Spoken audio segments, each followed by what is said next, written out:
Hello everyone, welcome to DVS inter college.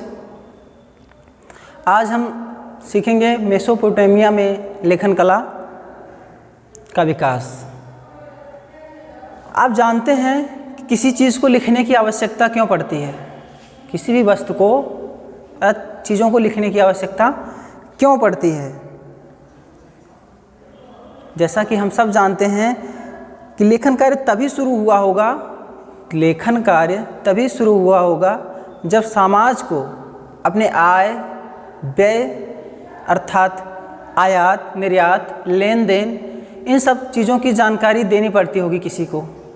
इसलिए लेखन कला का विकास हुआ। जैसे एक सामाजिक संगठन होता था, सामाजिक संगठन आयातित वस्तुओं को लोगों तक पहुंचाता और वस्तुओं को निर्यात करता, तो इनके परिप्रेक्ष्य में उसे अपने उच्च अधिकारियों को जानकारी देनी होती थी और सभी चीज़ों को तो याद नहीं रखा जा सकता। इसीलिए लेखन कला का विकास हुआ। तो लेखन कला का कार्य तभी शुरू हुआ जब समाज को अपने लेन देन का स्थायी हिसाब रखने की ज़रूरत पड़ी, क्योंकि शहरी जीवन में लेन देन अलग अलग समय पर होते थे। आज भी लेन देन अलग अलग समय पर अलग अलग लोगों द्वारा होता है। तो इसलिए लेखन कला का विकास हुआ।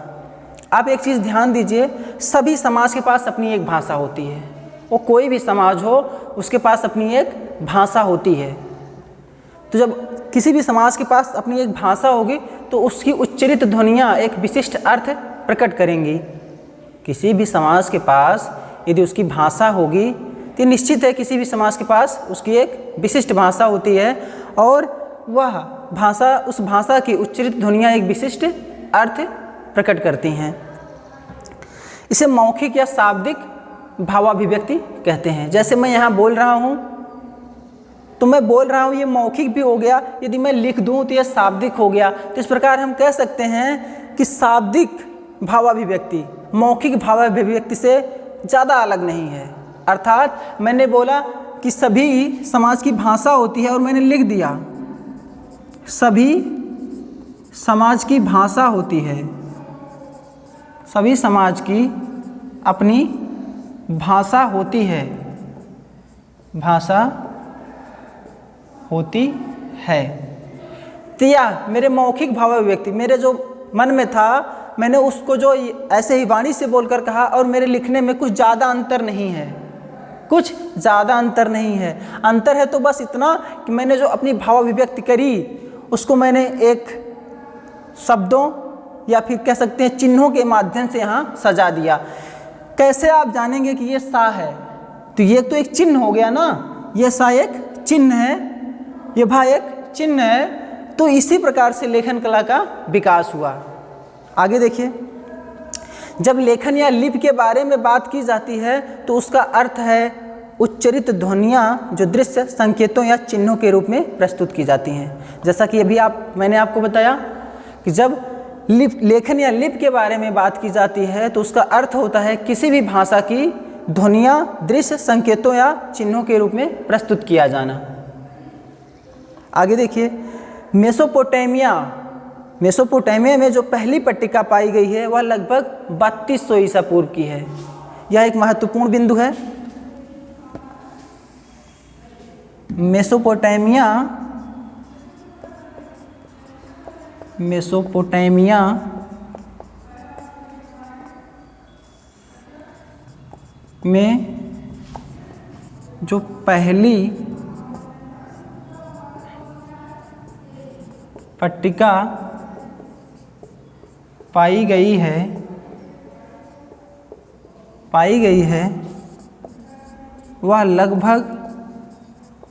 पाई गई है वह लगभग 3200 ईसा पूर्व की है।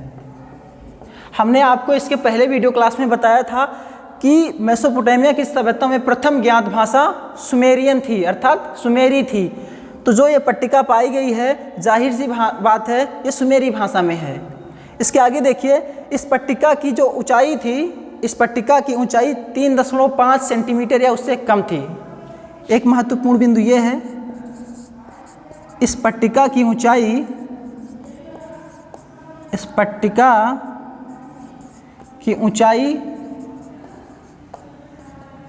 3.5 सेंटीमीटर या उससे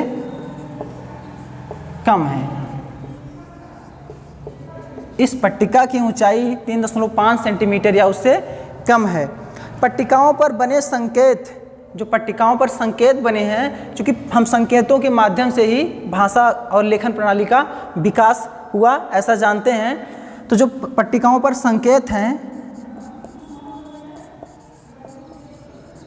पट्टिकाओं पर अनाज, पट्टिकाओं पर अनाज, मछली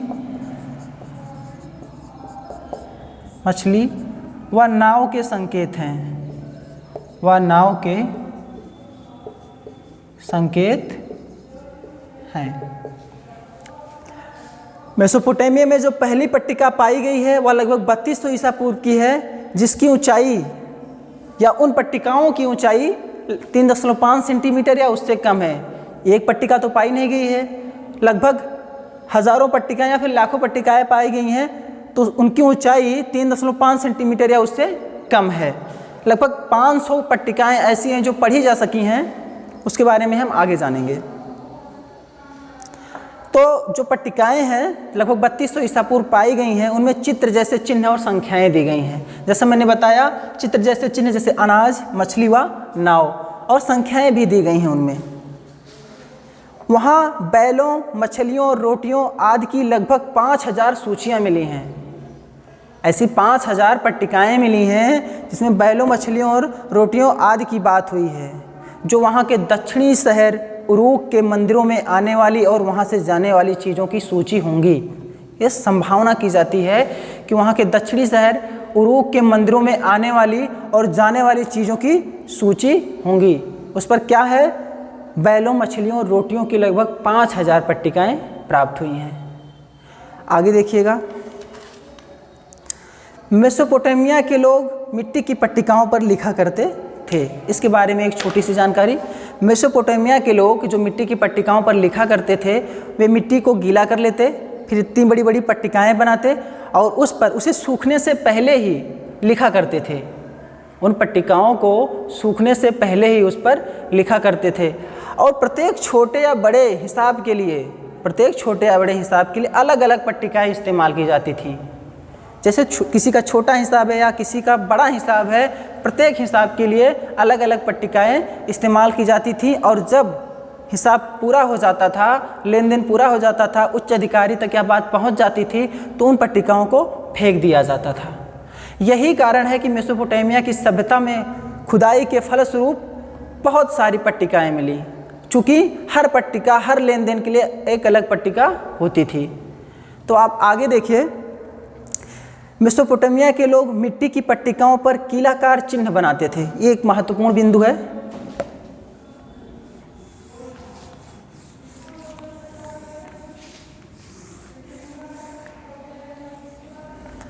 मेसोपोटामिया के लोग मिट्टी की पट्टिकाओं पर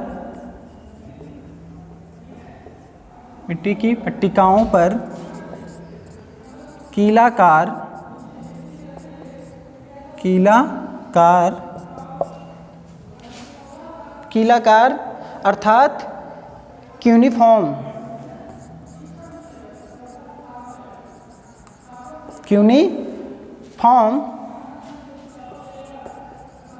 चिन्ह बनाते थे। एक शब्द आया है क्यूनिफॉर्म। क्यूनिफॉर्म लैटिन भाषा के दो शब्दों से मिलकर बना है। क्यूनिफॉर्म लैटिन भाषा के दो शब्द क्यूनियस, जिसका अर्थ होता है खूंटी, फॉर्म, जिसका अर्थ होता है आकार। ये क्यूनिफॉर्म दो शब्द क्यूनियस, जिसका अर्थ होता है खूंटी, और ये फॉर्मा जिसका अर्थ होता है आकार, से मिलकर बना है। अर्थात कह सकते हैं कि मेसोपोटामिया के लोग खूंटी के आकार का चिन्ह बनाते थे या फिर कीलाकार चिन्ह अपनी पट्टिकाओं पर बनाते थे लेन देन का हिसाब रखने के लिए। तो एक क्यूनिफॉर्म लैटिन भाषा के शब्द, लैटिन भाषा जिसे लातिनी भाषा भी कहा जाता है, लातिनी भाषा, लैटिन भाषा, लेटिन भाषा, 3-4 शब्द आते हैं। तो इससे बना है 2 शब्द, क्यूनियस अर्थात खूंटी, फॉर्मा अर्थात आकार। एक क्यूनिफॉर्म अर्थात कीलाकार या खूंटीकार। आगे देखिए, मेसोपोटामिया के खुदाई स्थलों पर सैकड़ों पट्टिकाएं पाई गई। जैसा कि हमने अभी आपको पहले बताया कि मेसोपोटामिया में प्रत्येक लेन देन के लिए अलग अलग पट्टिकाएं इस्तेमाल की जाती थीं, और जब हर अलग छोटे या बड़े लेन देन के लिए अलग अलग पट्टिकाएं इस्तेमाल होंगी तो आफ्टर सम टाइम, कुछ समय बाद जब उनका काम पूरा हो जाएगा तो उनको फेंक दिया जाता था। जब उनको फेंक दिया जाता था तो खुदाई के फलस्वरूप ढेर सारी पट्टिकाएँ मिली। मेसोपोटामिया के खुदाई स्थलों पर सैकड़ों पट्टिकाएं, सैकड़ों का अर्थ है अत्यधिक संख्या में पट्टिकाएं मिली, जिसके कारण ही आज हम इस सभ्यता के बारे में इतनी विस्तृत जानकारी प्राप्त कर पा रहे हैं। इन पट्टिकाओं की ही देन है कि उसकी लेखन प्रणाली, लेखन कला के विकास के बारे में हम इतनी विस्तृत जानकारी प्राप्त कर पा रहे हैं। आप ध्यान दीजिए, प्रथम ज्ञात भाषा सुमेरी थी, प्रथम ज्ञात भाषा सुमेरी थी, और लगभग 2600 ईसा पूर्व में वर्ण कीलाकार हो गए थे। ये एक आपको इन्फॉर्मेशन है।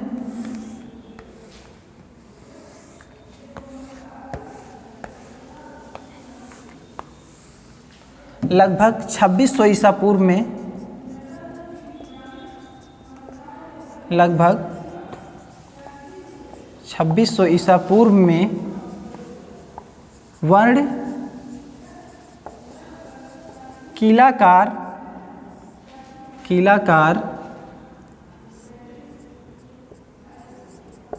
हो गए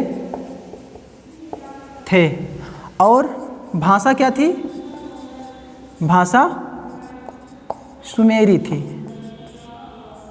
आप ध्यान दीजिए कि 2600 ईसा पूर्व में प्रथम ज्ञात भाषा क्या थी? सुमेरी थी। मैंने आपको पहले बताया, अभी भी बता रहा हूँ, मेसोपोटामिया के सभ्यता में प्रथम ज्ञात भाषा सुमेरी थी। 2600 ईसा पूर्व में वर्ण कीलाकार हो गए थे और भाषा क्या थी? सुमेरी थी। 2400 ईसा पूर्व आते आते 2400 ईसा पूर्व तक सुमेरी का स्थान, सबसे प्राचीन ज्ञात भाषा सुमेरी का स्थान अक्कद के निवासियों द्वारा बोले जाने वाली भाषा अक्कदी ने ले लिया। अक्कदी ने ले लिया। 2400 ईसा पूर्व तक सुमेरी का स्थान अक्कदी ने ले लिया, जो लगभग पहली ईस्वी तक अर्थात 2000 साल से ज़्यादा 2400 साल तक चली या प्रचलित रही। अक्कदी ने ले लिया, जो लगभग पहली ईस्वी तक लगभग 2000 साल, लगभग 2000 साल तक प्रचलित रही।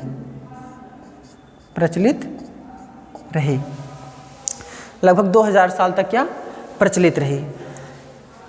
तो देखिए, लेखन कला का विकास या उसका इस्तेमाल हिसाब किताब रखने के लिए ही नहीं, लेखन कला का विकास या इस्तेमाल केवल हिसाब किताब रखने के लिए ही नहीं, बल्कि शब्दकोश बनाने, भूमियों के हस्तांतरण को कानूनी मान्यता प्रदान करने, राजाओं के कार्यों का वर्णन करने और कानून में उन परिवर्तनों को उद्घोषित करने के लिए किया जाने लगा जो देश की आम जनता के लिए बनाए जाते थे। अर्थात जो देश की आम जनता के लिए कानून बनाए जाते थे वे भी अब लिखे जाने लगे और उनका जगह जगह पर प्रसार होने लगा। तो आज के लिए बस इतना ही, शेष हम सीखेंगे अगली वीडियो क्लास में। तब तक आप पढ़ते रहिए। अगर आपके पास कोई प्रश्न है या कोई शंका है तो आप विद्यालय के व्हाट्सएप ग्रुप पर या फिर यहाँ नीचे कमेंट सेक्शन में पूछ सकते हैं। हम मिलेंगे आपको अगली वीडियो क्लास में। तब तक आप यूँ ही देखते रहिए, मुस्कुराते रहिए। Thank you.